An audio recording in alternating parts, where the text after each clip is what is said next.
ఈరోజు మన encounter news. నేను మీ కే విజయ భాస్కర్. ఎన్నికల కమిషన్ మరి ఎవరి మాట నిండా ఉందో మరి ఏం చేసిందో మరి నా కుటుంబ సభ్యులు ఓట్లు లేవు.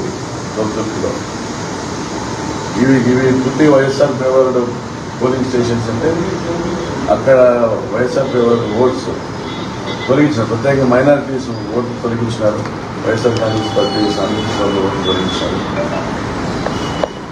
దాదాపుగా 10,000 నుంచి 11,000 ఓట్లను ఈ నియోజకవర్గానికి సంబంధించిన వాళ్ళు ఓట్లను తొలగించడం, వాటిని మళ్ళీ అప్లై చేసుకున్న పరిస్థితుల్లో కూడా దాన్ని బిఎల్ఓలు డైరెక్ట్గా రికమెండ్ చేయకపోవడము, లేదా ఎంఆర్ఓలు కూడా బిఎల్ఓలు ఎంఆర్ఓలు ఏ స్థాయిలో ఆ స్థాయిలో ఎన్నికల కమిషన్ ఏదైతే కోడ్ వర్తించిన తర్వాత ఎన్నికల కమిషన్ పరిధిలోకి ప్రభుత్వం ఎన్నికల్లో అధికారులంతా పెట్టుకొని ఎన్ని కుట్రలు చేసినా, ఎన్ని ఎత్తులు చేసినా ఆ ఎత్తులన్నీ ప్రజల చుట్టూ చేసినారు.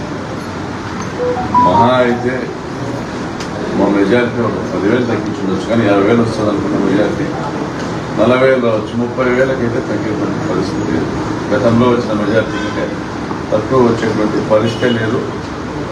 నియోజకవర్గానికి సేవ చేశాను. జగనన్నకు సైనికుడిగా రాష్ట్రానికి సేవకుడిగా పనిచేశాను. జగనన్న ప్రపంచం మళ్ళా ఇస్తాను. సంక్షేమ పథకాలు బ్రహ్మాండంగా పెంచి ప్రతి కుటుంబం సంతోషంగా ఉంది. రాబోయే 5 ఏళ్ళు ఇంకా పెద్ద ఎత్తున అభివృద్ధి చేసి 30,000 ఉద్యోగాలు, 30,000 మందికి ఉపాధి కల్పించేటువంటి కార్యక్రమాలు ఏదైతే హామీ ఇచ్చినామో అవన్నీ నెరవేరుస్తాం. ఇమ్మీడియట్గా ఆ ప్రయత్నాలు కూడా ఇమ్మీడియట్గా మొదలు పెడతాం. అదేవిధంగా గార్మెంట్ ఫ్యాక్టరీ నిర్మాణం కూడా ఇమ్మీడియట్గా మనం ఏదైతే కోడ్ వల్ల ఆపడం జరిగిందో అది ఇమ్మీడియట్గా మొదలు పెడతాం. అభివృద్ధి కార్యక్రమాలు ఏదైతే ముందుగా ఈ 4 మొత్తం అన్ని ప్లాన్ చేసుకుని ఇమ్మీడియట్గా కోడ్ తొలగిపోవడమే ఇమ్మీడియట్గా స్టార్ట్ చేస్తాం. రాప్తాడు రూపురేఖలు మార్చేటువంటి క్రమంలో మేము ఎన్నికల ప్రచారంలో భాగంగా ఏ గ్రామాలకు వచ్చి ఏదైతే హామీలు ఇచ్చామో అవన్నీ కూడా 100% నెరవేర్చడం కట్టుబడి ఉన్నాం.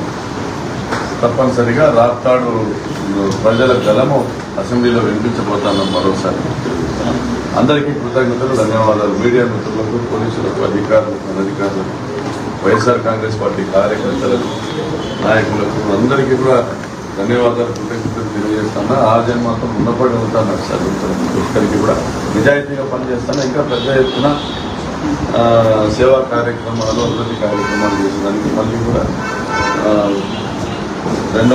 సెకండ్ ఇన్నింగ్స్ మన ఇంకో ఇన్నింగ్స్ ప్రారంభం